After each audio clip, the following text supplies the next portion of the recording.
is Friday, June 2nd. We are here at Eugene King's house, and we're going to interview him on his experience during World War II. With me are Pat, who's operating the camera, and Kelly, who's got the set, and I'm Alan Huber. So, Mr. King, where were you when you were drafted? I was in Lansing, Michigan, or that's where I signed up for the draft in Ingham County, Lansing. After you were drafted, where did you go to basic training? Well, before that, I went to work at a Little Run Bomber Plant. And I was working there when I had 2 1-month deferments, and they took my butt right into the service, and I was drafted, and I went to Fort Sill, Oklahoma, excuse me, and spent 8 weeks learning to be a truck mechanic, and grease monkey and all that stuff. Anyway, I spent basic training there and was in the field artillery, and beautiful for it, beautiful. And then from there, I was transferred, after basic training, I was transferred to Blackstone, Virginia, in a combat engineer company down there, and I was in headquarters company as the battalion mechanic, headquarters mechanic, and I got promoted to T5 corporal at that time, and we spent some basic stuff there, like demolitions and blowing up trees and all kinds of things with dynamite, and we could take a truck and put this putty, C2 putty on the block, and it could blow a hole in it. And basically, we were there just to get combat training, and I think we spent probably the big share of the summer there, and then we got orders to be shipped out, and we were trained. We got on the train and rode up to New York Harbor, and we left from New York Harbor on the SS Sea Robin, which is like a cork bouncing around in the water. We had 6,000 troops on that, and after about 2 or 3 days out at sea, the guys got kind of seasick. But it didn't bother me because I kept my stomach full with candy bars and peanuts and stuff like that. And I never got sick a day. And it took us 17 days to go over to England. And we stayed in the port, in the harbor, 3 days there. And we got our advance notice to continue on to France, and we went to France that same afternoon, and going in the harbor, some of our equipment hit one of the mines going in, and that put the ship back down underwater, and for 21 days our equipment was underwater, and I spent 2.5 weeks cleaning, taking the heads off and putting new gaskets and cleaning the seawater out of the engines and that. But when we was on the docks at Le Havre, it had snowed about 2 feet on the level, and we stood on the floating dock there for about 4 hours before we got some orders to take us out to Camp Lucky Strike. This was during World War II. What dates were these when you were going over there? What year? What year? Um, well, let's see. I'll go back a ways. Now this was 1943, I think it was. That I went. Over to. Well, not exactly, because I left the estates when in 1943, and took us 17 days to go to Lahar, France, altogether. And we were sitting on the floating dock for 4 hours or so, waiting for a ride out to Camp Lucky Strike, which is 60 men in their duffel in a semi-tractor trailer. And we was put in there like cordwood standing up. you couldn't move. And then we hit some of the icy spots in the highway or the road, and the semi-driver couldn't get us up over the hill. So we got off of the trailer, and 60 men pushed that thing up over the hill. Now, when you got to Camp Lucky Strike, how did the people that were the surrounding people in the area? What was the reaction to you guys being there? Well, I never got into talking too much with the French at that particular time. I was busy renovating the trucks and the Jeeps and stuff like that. They issued everybody a pair of hip boots, because we were wading around in mud this deep out there at Camp Lucky Strike. I could hear the machine guns off in the distance, rattling away. Okay. Now, you were a mechanic and you fixed up the Jeeps and stuff that came in. What else did you do? Well, I pulled KP a lot, that's kitchen duty. And just... Now, you said that you weren't very close to combat, but you could still hear the machine guns. off in the distance. That Camp Lucky Strike was an Air Force, Air Force, where planes used to land and everything, and the Germans bombed the hell out of it, and they used it just for a depot for accumulation of soldiers. And I mean, it was loaded with soldiers walking around in hip boots. During this time, how did you stay in touch with your family? Corresponded by letters. Okay.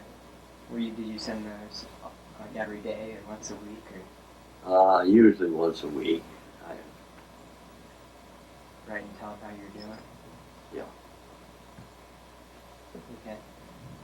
What did the treatment you guys received, room and board and food, how was that? Do I? How, like, the room and board and where you guys slept and what you ate? No, going over in France and Germany, we were billeted in Bagnols, France first, in a hotel. It had a little lake there and a big casino.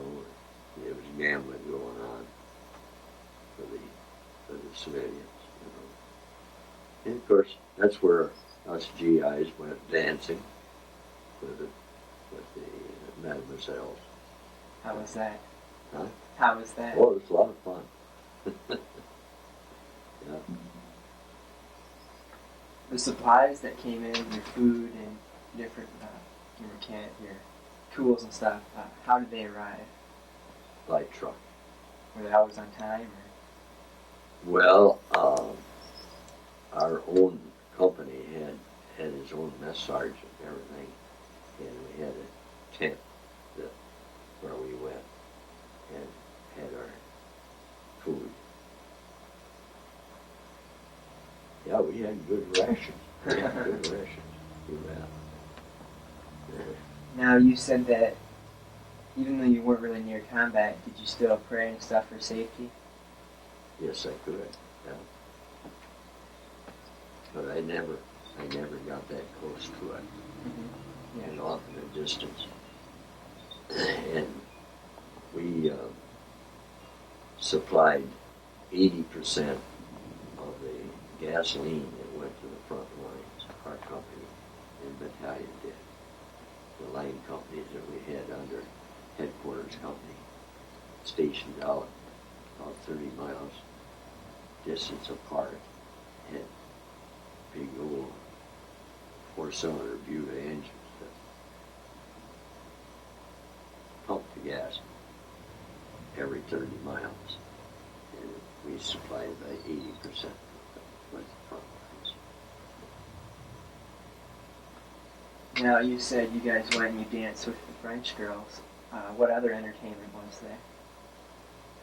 Well, swimming, and we could go hiking out among all the bombs and stuff that was stored out in the woods back in the railroad track there in that little town. There's 2 little towns close together, and they had a lot of ammunition stored in these woods out there. I mean, I've seen rows of ammunition as tall as that young man, and as far as the eye could see.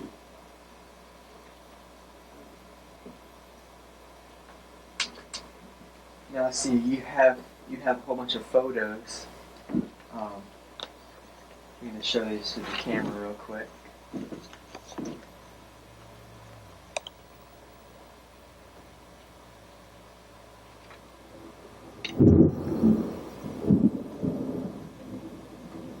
These photos are all of you and your friends, right?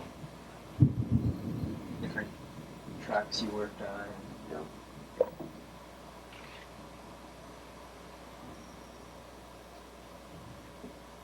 Now, did you write in a diary every day, or write down your memoirs as the days went on? The only diary I had was that little blue tablet, about this big, that I wrote a lot of stuff down to, so I can remember. Basically, a lot of it for the work that I did. Did you ever become homesick? Yeah. Lonesome for home? Yeah, do that. How did you compensate for that? Went out dancing with the senioritas. You said that you got diphtheria while you were across? Yes, I contracted diphtheria after I left France and went up into Germany. And I was stationed there at the motor pool where they had the bodies stored across the drive from our garage that I went to. And I mean, there were bodies stacked up 4 high, just as far as you could see for the GIs. And this was in the dead of the winter. Mm-hmm. And I caught diphtheria from the mess sergeant. I don't know why, but I did. Anyway, I had bad tonsils. That's one of the things that causes you to pick up the flu bug and all that. And I stayed in Germany in the British hospital for 3.5 months. And then they transferred us through the Russian border, which they weren't going to let us through, but we went through anyway. Hellbank lecture. The little ambulance driver, he had a gun. He had a German Luger in the door of the truck. He got that thing out, he cocked her, he said, "We're going through it, boys." He said, "You get on the floor." And we all got down on the floor, and he drove that thing just about as fast as I go. And the Russians had their guns trained right on us, and this big wooden arm that goes up and down to let you through just cleared the windshield when we went under. About 70, 80 miles an hour. Now, how long were you in the hospital? And then he transferred us. This was in the ambulance that we were. And he transferred us to Berlin, Germany, and to the American hospital. Now, before this, I was in the British hospital at Hanover for that 3.5 months. So then I spent another 3.5 months in the American hospital. And finally, the doctors decided to take my tonsils out. And took my tonsils out, and 3 days after I had the tonsils out, I was free of diphtheria. Cut it right out. You know. I sat in a chair just like this with one of them herb pans, on it, and I'd wipe my mouth, and I could look into the doctor's mirror down my throat where he was cutting. Did he get it all done on one side, and this doctor would reach in and feel what a good job he done, and then another doctor. Terrible. Finally, I got both of them out, and I started feeling better right away. After you became better, how much longer were you still in service? Not too much longer. I was supposed to have been discharged in the September of '44, and I didn't get discharged until sometime in October. But we had all this boat trip back to the United States, and we hit one awful storm coming back. If we'd have listed just a few degrees more, the whole boat would have capsized. We had 75, 80 foot wave that we went through. And talk about some sick GIs. We had a bunch of sickies. So what was the date that you finally went back to in your October. hometown? Late fall, yeah. All right. And by the way, we landed in New York and went right by the Statue of Liberty that particular morning. I seen whales 60 foot long out there in the ocean, where we'd go through a hole, come in, and whales and they'd part and go, let us go through. Big old buckets, 60 foot long. When you came home, did you go back to school? Did you get any education, or did you go right to work? I didn't go to work right away after I came home. I went to Long Lake, up here in Long Lake, Michigan, and stayed a week or so there and got acquainted with my young daughter. And she sure was a cute little girl. Where, when you finally did get a job, where did you work?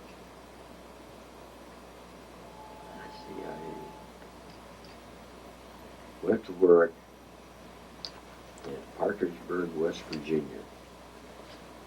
I went down there to visit my brother-in-law, and he was a greenskeeper, and he kept track of golf courses and stuff like that. That was his main job. Well, I went to work for him, and then that was just a part-time job, so I went down and put my application into the Chrysler Plymouth agency downtown, and that's where I've done most of my work.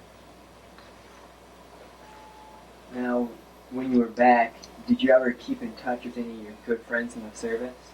Yes, we corresponded with my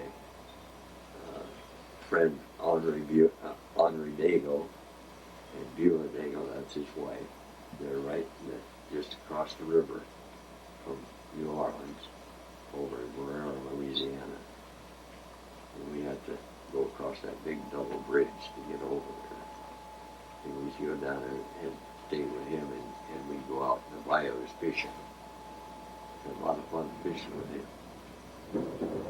And then we we visited George and Bernie Anderson in Bogalusa, Louisiana. Kept in contact with them quite a while afterwards. In fact, we just received a letter from Andre and his wife. They had just little damage to their home, so they're still living in their house yet. How did your military experience influence your thinking about war and the military in general? Didn't like it at all. Didn't like it? Just a waste of human beings.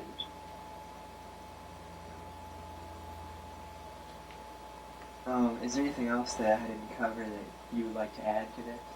I'll tell you, when I was working at the Willow Run Bomber Plant, you know, these jobs that we had out here were mediocre. I'd get as high as $150 a week there for 40 hours a week. Man, what a raise. There's a lot back then. Yeah.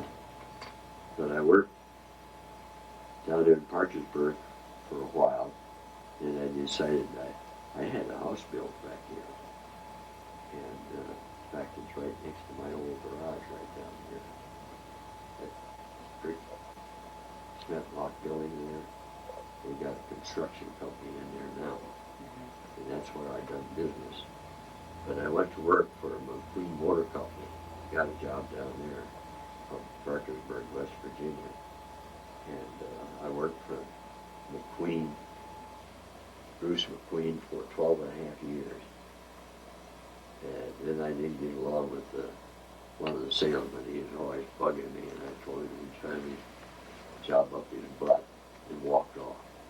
Put my tools in the car and I drove home. So I started working little scabby places here and there. Vic Clemens is one of them. I worked for him. And Smith and Clemens, I worked for them. Then I went in on my own, and I had my own business for 25 years, right there in that big cement block building. All right, well, I want to thank you very much for this interview. Is it all going to come to an end now? Oh, yeah. Yep. You'll be receiving a copy of this sometime soon. So thank you very much. You're quite welcome. The following oral military history project is a series of documentaries in association with the Lowell area men and women who proudly served and sacrificed part of their lives to preserve the opportunities for all of us to build our businesses and raise our families under a blanket of freedom. For reservations and more information, contact the Lowell Area Historical Museum at 616-897-7688.